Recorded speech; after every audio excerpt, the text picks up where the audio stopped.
All right guys, most of our YouTube videos are gonna feature partner drills, either someone holding pads for you or someone there to work Dutch drills back and forth. Sometimes you don't have the option of a partner, you're just there solo, maybe you're traveling, or maybe your partners didn't show up. So we wanna make sure that as you're showing up to the gym solo, you still have a great time, getting a great workout. And I think the best way to do that is just really to organize your workout and make sure that you're hitting a certain number of reps. And here we've set you up with a little bit of a warm-up, a little bit of shadow boxing, and then you're getting into some bag work. So I hope you guys enjoy this solo video.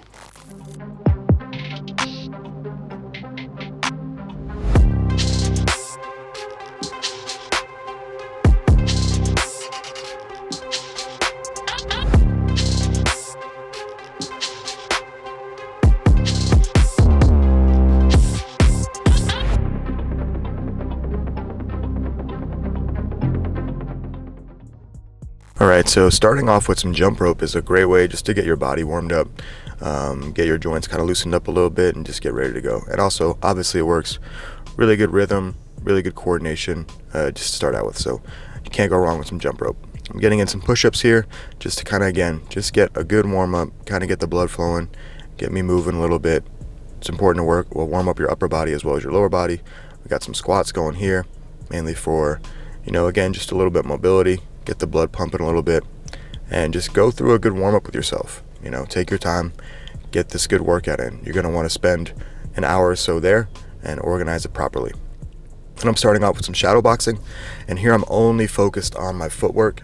I'm staying orthodox, and I'm going to spend this entire round just shadow boxing in my orthodox stance. And again, just worried about my footwork, not even worried about anything else. So really the main thing here is just to organize your workout, okay? Now I'm gonna go southpaw. I'll spend this next round southpaw, just moving, just footwork.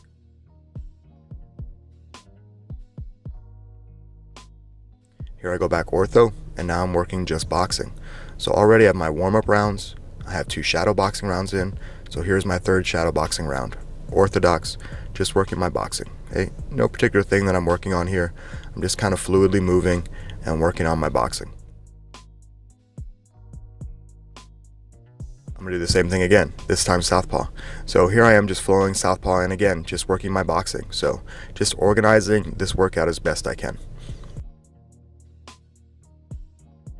Now I go back to orthodox, but now I'm gonna work some boxing and some knees. So I already have a bunch of warm-up rounds. I had my 2 previous kind of flow shadow boxing rounds, and now here is like my 3rd round of shadow boxing where I'm working my boxing and my knees. I do the same thing again from southpaw. So this is just a great way to organize these solo workouts, is to come in, organize what you're trying to do, set a clock, set a timer on your phone, whatever you have available, and just work through and have an organized schedule of what you're trying to accomplish. Here's my final shadow boxing round where I'm just going to incorporate everything. So my kicks, my punches, my knees, everything I'm trying to work on. And, just a good flow here. You should be nice and warmed up. You should have a good sweat going at this point. So now it's just about kind of finding a flow. Once I get done ortho, I'll do the same thing southpaw. Finding a good flow with my good mechanics, staying technically sound, working my boxing, my knees, and now I'm adding in those round kicks as well. So the key here is just showing up, organizing your time, getting a good flow, a little warm up, and then getting into some drills here. So here are my line drills. Okay, here's where I'm really going to organize and work on some specific things. So there's a line drill where I'm moving forward just throwing a double jab, and now I'm moving backwards throwing a double jab. So I really organize my time, organize the workouts that I'm trying to accomplish today. I'll do that ortho as well as southpaw. So just imagine, this might be now 20 minutes into your workout. You're getting into some real technical movements now. You should have a good sweat going. You should feel good and warmed up. Run that same kind of line drill now with my jab cross. Once I'm warmed up, I now start getting into some real technical work, right? And this doesn't have to be very explosive or very fast. I'm just working on my technique, my fluidity, making sure I'm bringing my hands back, making sure that I'm separating my steps. This is a great way just to organize a solo drilling class, right? You show up by yourself, training partner isn't there. What can you do? Just make a list of things that you want to work on. Set a timer, set an amount of time or an amount of reps. These line drills can be done either based on time or just based on the amount of lines. And I'm a big fan of these line drills. And here I'm working a fluid drill of working from ortho to southpaw. And again, I would still kind of consider this a warm-up, you know, just more of like a technical warm-up. So I've kind of flowed a little bit, and now I'm getting into some more technique. And I'm running the exact same pattern that I did for my shadow boxing, right? Which is start with the boxing, now I'm boxing with knees, and then I'll get into some round kicks as well. And the ability to move forward and to move backwards is super important and integral to fighting and martial arts in general. So the more drills that you can do that with, the easier it is. Here I start getting into my round kicks, again, just moving forward, flowing from one round kick to the next. Nothing crazy, but you know, you should have a great sweat going at this point, a nice warm up. You know, for some people, you know, maybe are just starting out in martial arts, this might already be enough of a workout. You know, it's 20-30 minutes in, you're getting a lot done, you're getting a lot accomplished, especially if your body is kind of getting used to these movements. It's going to be a little more labor intensive. So here I have my gloves on, and now I'm really starting my workout, I would say. And I'm staying technical on the bag, not throwing too much power, too much speed, but again, just focusing on my technique and getting those reps in. I started with just a jab, now I'm working my jab cross, and here I'm kind of building up to a combination. Now a jab cross hook. So I started with a jab, then a jab cross, now jab cross hook. And the ability to build up a combination is a great way just to get reps and reps and reps. So I threw a jab cross hook, but by the time I get to the jab cross hook, how many jabs have I thrown? How many crosses have I thrown? How many times have I made sure that I'm in a good athletic base, that I'm bringing my opposite hand back to my head? So, you know, the solo drills is all about organizing your time, making sure you show up with a game plan, make sure you show up with something in mind that you want to work on.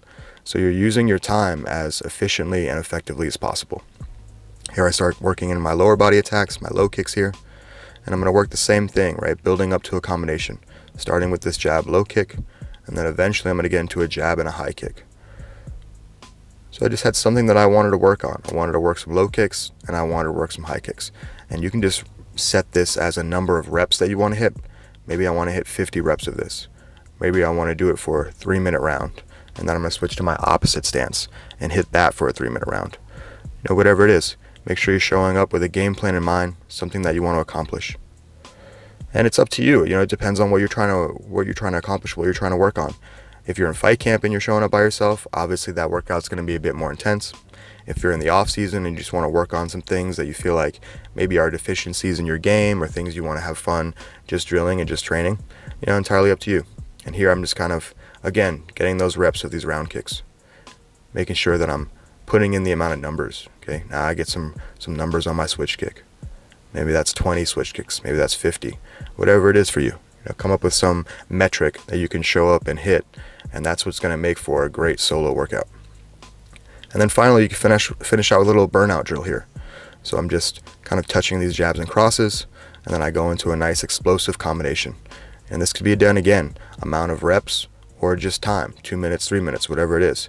Get a good little flow going, and when you're ready, you kind of let a combination rip, and that combination could be any combination that you want. You know, in this case, I'm just going jab, cross, hook, low kick, and just making sure that it's explosive. Hey guys, I hope you really enjoyed that solo video. Again, sometimes you just don't have a partner there to work out with or hold pads for you, so it's always good to be able to get a good workout by yourself, whether you're traveling or whatever the case is. If you like this video, please like, subscribe, and share, and we'll see you on the next one.